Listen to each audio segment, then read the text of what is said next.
উৎসব আসন্ন দুর্গাপূজাকে ঘিরে ব্যস্ত সময় কাটাচ্ছেন প্রতিমা শিল্পীরা। সেই সাথে চলছে নান্দনিক সাজসজ্জায় মণ্ডপ তৈরির কাজ। অন্যদিকে পূজা মণ্ডপগুলোতে পর্যাপ্ত নিরাপত্তা দিতে সামগ্রিক প্রস্তুতি নিয়েছে চট্টগ্রাম মহানগর পুলিশ সিএমপি। চট্টগ্রাম থেকে বাসুদেবের ক্যামেরায় বিস্তারিত জানাচ্ছেন হুমায়ুন কবির। শুভ মহালয়ায় চণ্ডীপাঠের মধ্য দিয়ে মর্ত আবাহন করা হয়েছে হিন্দু সম্প্রদায়ের উপাস্য দেবী দুর্গতিনাশিনী দেবী দুর্গাকে। শিল্পীরাও শেষ করেছেন প্রতিমা তৈরির কাজ।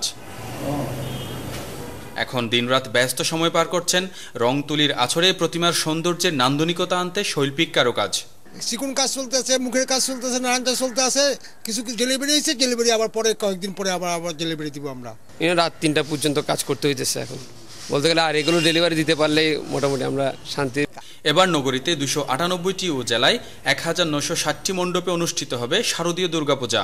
প্রতিটি পূজা মণ্ডপের উৎসব শান্তিপূর্ণ করতে আইন শৃঙ্খলা বাহিনীর সহযোগিতা চেয়েছেন সংশ্লিষ্টরা। নির্বিচ্ছিন্ন যাতে আমাদের নিরাপত্তাটুকু যাতে যাওয়া হয়, মানুষের মধ্যে যাতে কোনো ভয় না থাকে।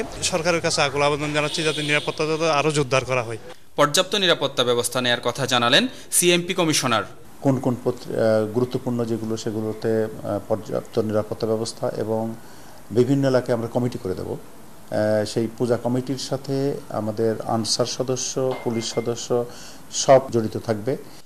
বছর ঘুরে দুর্গতিনাশিনী মা দুর্গা ধরাধামে আসেন নতুন করে ধর্ম সংস্থাপনের জন্য। সনাতন ধর্মমতে এবছর ঘোড়াই করে এসে সকল প্রকার অশুভ শক্তির বিনাশ করবেন মা দুর্গা, আর দুলাই চড়ে বিদায় নিয়ে সকল মানবকুলকে দিয়ে যাবেন সুখ শান্তির অমীয় ধারা। Humayun Kabir, GTV news, Chittagong.